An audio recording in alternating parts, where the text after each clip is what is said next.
Salam sejahtera untuk kita semua. Pelajaran Sekolah Sahabat dengan tema utama 3 Pekabaran Kosmis. Pelajaran ke-8, Sabat dan Akhir. Selasa, 16 Mei, sebuah penipuan yang tidak begitu halus. Dalam upaya untuk menghancurkan keunikan penciptaan kita, setan telah memperkenalkan barang palsu yang tidak terlalu halus.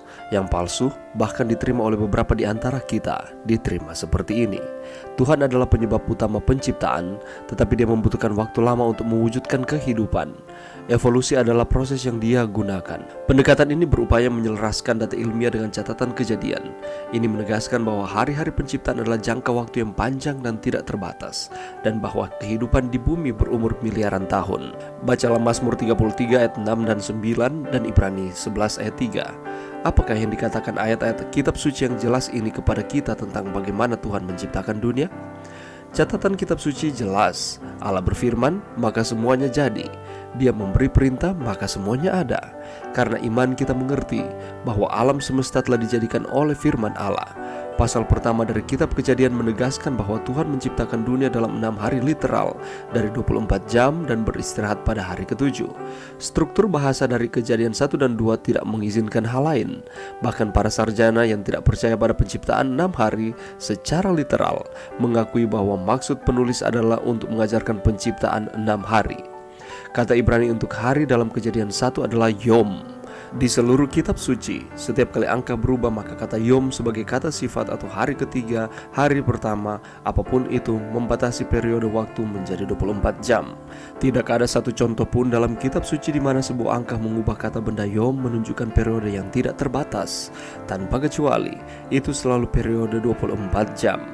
Juga, jika Tuhan tidak menciptakan dunia dalam 6 hari literal, apakah arti pentingnya sabat hari ke-7? Mengapa Tuhan memerintahkannya? Sama sekali tidak masuk akal untuk meninggalkan sabat sebagai warisan kekal dari 6 hari minggu penciptaan, jika minggu penciptaan 6 hari tidak pernah ada sejak awal. Menerima penciptaan yang lama berarti menantang kebutuhan akan sabat hari ke-7. Ini juga menimbulkan pertanyaan serius mengenai integritas kitab suci.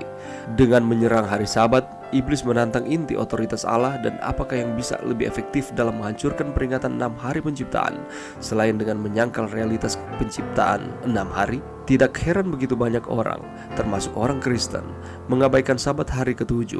Betapa sebuah pengaturan untuk penipuan terakhir.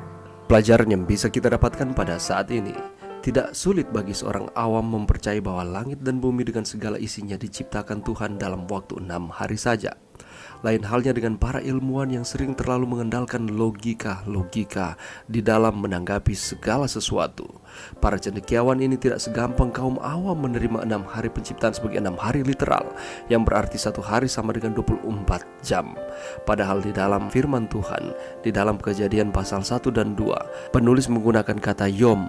Itu mengidentifikasi bahwa 1 hari adalah 24 jam literal. Satu pemahaman yang mencoba menggabungkan teori evolusi dengan penciptaan oleh Tuhan ialah evolusi teistik. Penganut paham ini percaya bahwa semesta alam ini diciptakan oleh Tuhan. Segala sesuatu diciptakan oleh Tuhan, tetapi sayangnya melalui proses evolusi dengan waktu yang sangat lama. Berbeda dengan apa yang dinyatakan di dalam Kejadian pasal 1 dan 2, bahwa penciptaan hanya berlangsung selama 6 hari dan pada hari ke-7 Allah berhenti. Dan ini merupakan 1 hari literal, yakni 24 jam. Itu berarti ada di dalam 1 minggu 7 kali 24 jam. Tetapi berbeda dengan pandangan evolusi teistik. Nampaknya para penganut pemahaman evolusi teistik ini segan untuk menyangkal keterlibatan Allah dalam mengatur kehidupan di bumi. Tetapi pada saat yang sama, mereka tidak dapat menolak ajaran evolusi yang dianggap sesuai dengan perkembangan ilmu pengetahuan dan teknologi.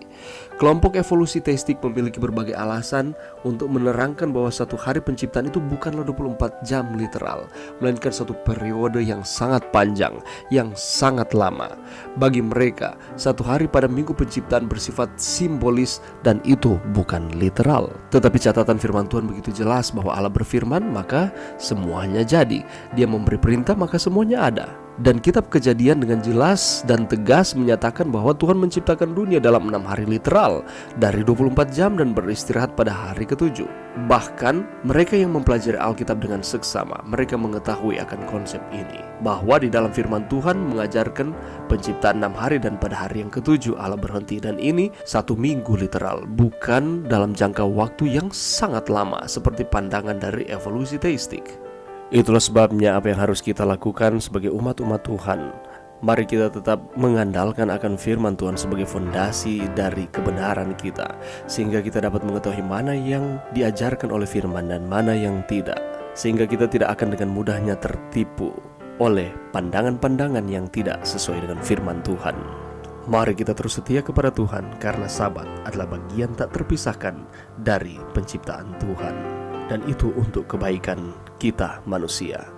Mari berdoa.